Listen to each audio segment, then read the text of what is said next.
Ассалаумағалейкум құрметті көрермендер, сіздермен мен Сұлтан Galaxy.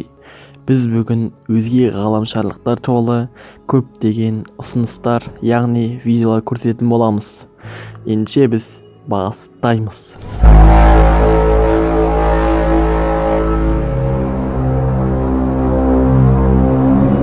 Мына видео бұл біз арнасынан алынған болатын.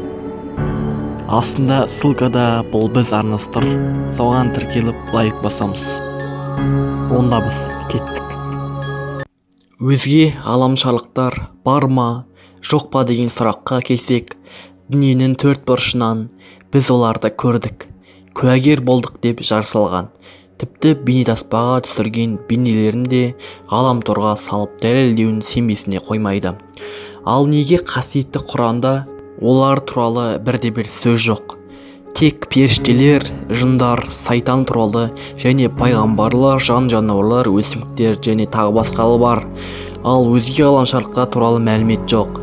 Иә, пайғамбарымыздың жүрегін тазалап кететін жасыл денелі адамдар жөнінде және бір-екі жерінде ғана айтылған болмаса, өзге ақпарат жоқ. Менің ойымша, біз оларды өзіміз зерттеп білуіміз қажет сияқты. Бізді ізденсін деген де болуы керек. Ал екінші ойым мүлдем басқа. Біздің өзге ғаламшарлықтар деп отырғанымыз адамдардың ақылдан адастыруы, діннен шатастыруы, Құдайға деген сенімді жоғалту үшін арнайы жіберілген дәжжалдың әскері болар бәлкім. Дәжжал туралы хадистерде айтылған, ол жөнінде білмейтін ғаламтордан біліп алар. Мен оған тоқталмаймын. Ал дәжжалдың суды мекендеп, уақытын күтіп, яғни ақыр заманды тағатсыздана тосып жатқаны айтылады.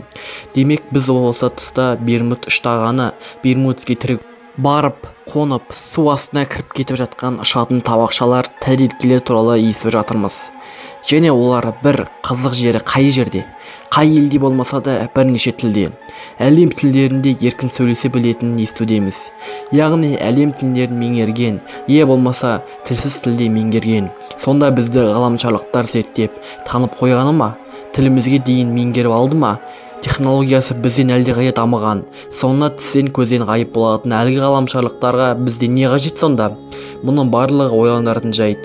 Көп нәрсенің түйінін Құраннан табушы едік. Солай болар да бәлкім, кім білсін. Бұл менің жеке ойым.